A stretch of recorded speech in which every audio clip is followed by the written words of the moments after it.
ask people how they would like to be treated, as opposed to assuming that they would like you to treat them the way you treat yourself, because maybe they don't like the way you treat yourself. Hello, Ego Diana here. Welcome back to EGO Initiative, where we treat ourselves the way we want others to treat us. For today's chat, I'm going to be sharing 4 steps to help you treat and hold space for yourself so that you don't have to rely on others to do that for you or be upset when they don't meet your expectations. Y'all know the saying, treat others how you would like to be treated?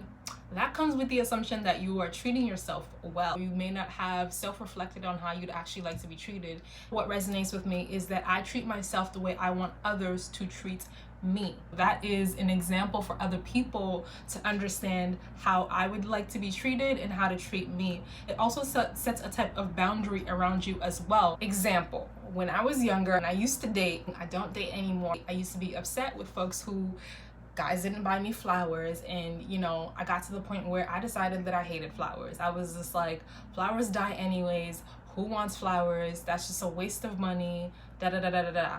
As you can see in every video, I have flowers. I have fresh bouquet of flowers. I buy myself every other week. And I realized last year that I actually enjoy flowers. And just because other people weren't buying it for me doesn't mean that I don't enjoy flowers anymore. And so I cultivated the habit of, you know what, this is actually something that I enjoy. Last year in October, I went to a retreat and there was fresh flowers in my hotel room. Then we had a grown woman sleep over and there was a bouquet arrangement type workshop situation, and I really enjoyed it. And I had to self-reflect that evening and be like, why didn't I like flowers again?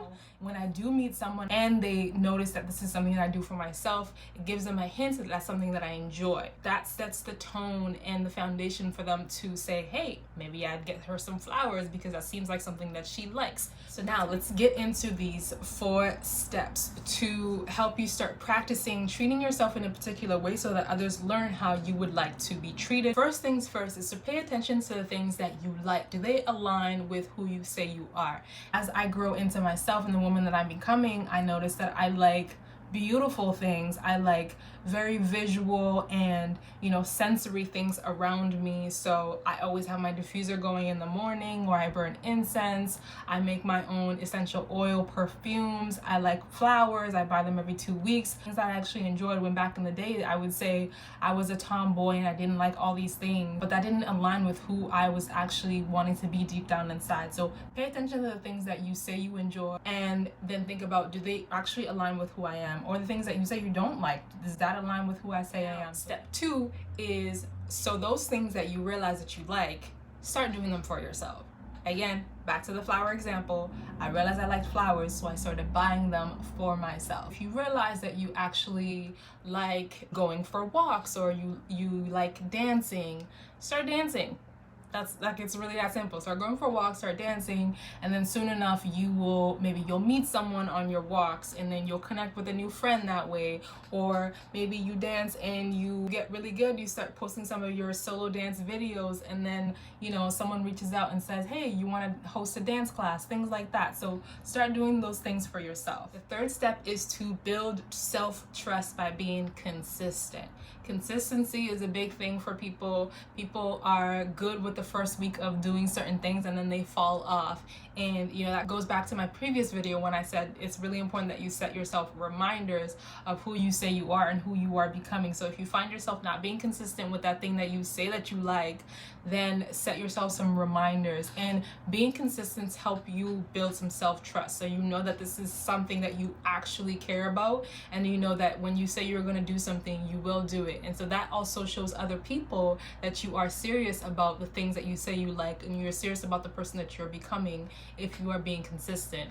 Another thing with self-trust is that you trust yourself to make other decisions. I struggled a lot with trusting myself to make the right decisions, especially when I found myself in particular relationships or friendships that were not serving me. I would self-reflect and be like, why is this always happening? What am I doing wrong? I didn't really trust myself to choose the right friends or choose the right partners.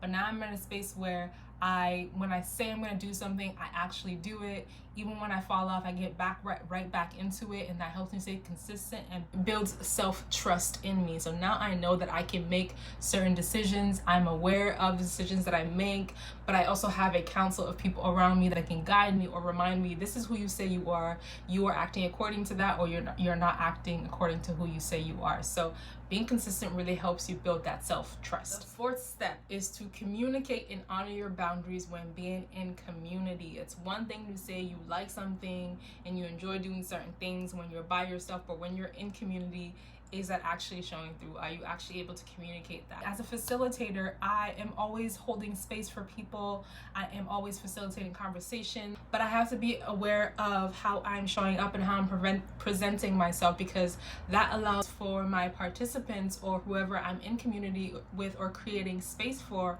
are aware of some of my boundaries without even me speaking them, because I have layers of years practicing who I am and how I show up in the world, so that others, when they are in my presence, they know how to quote unquote act accordingly. So an example is when I'm speaking to someone or someone is speaking to me, they quickly realize I do not cuss.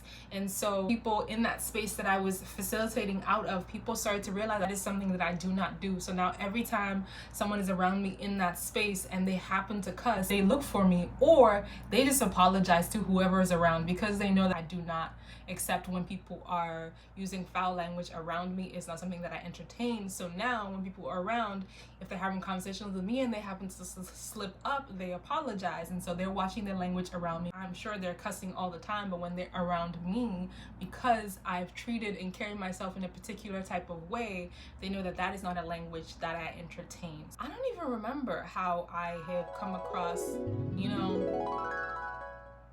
I have a visceral reaction when people cuss, and so people realize that that is not something that I really enjoy, or I just walk away from the conversation. It's really hard for me to receive whatever it is you're saying if you are cussing, or I just say, hey, watch your language. Things like that is just me communicating my boundaries to people when being in communities. It's one thing for me to pause a movie or watch things that are bleeped out, or decide to not listen to music that has cussing in it, but it's another thing when I'm in conversation with community. I have to be able to voice and communicate that that is a boundary of mine, and then honor my boundary. Here is a bonus step.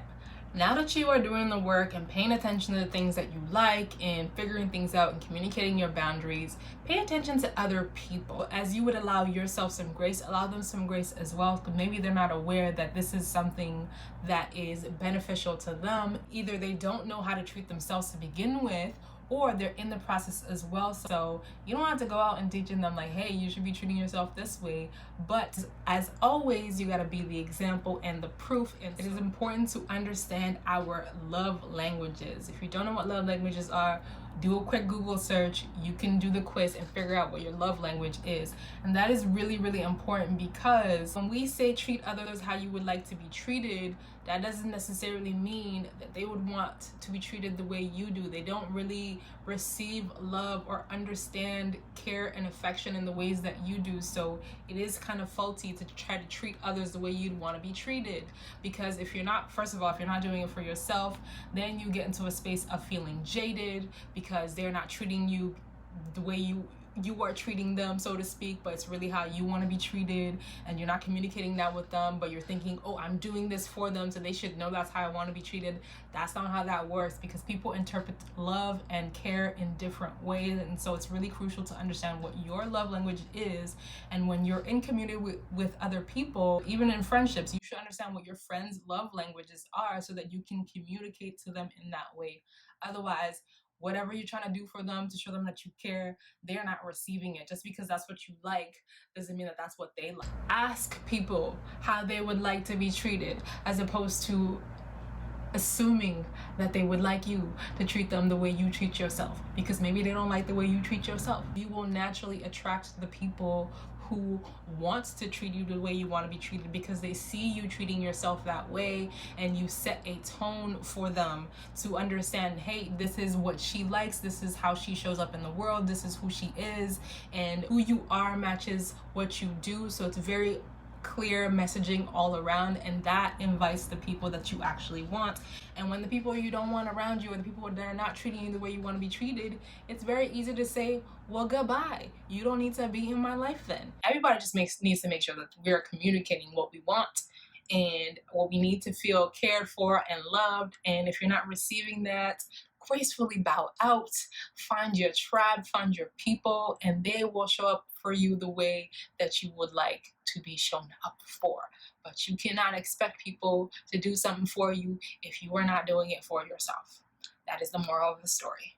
So with that being said, that is my word for today. I hope that served you, and if you want to be a part of the tribe, all you got to do is subscribe. Pull up a seat, grab your water, say your piece in the comments, and I'll talk to y'all real soon. Peace and love.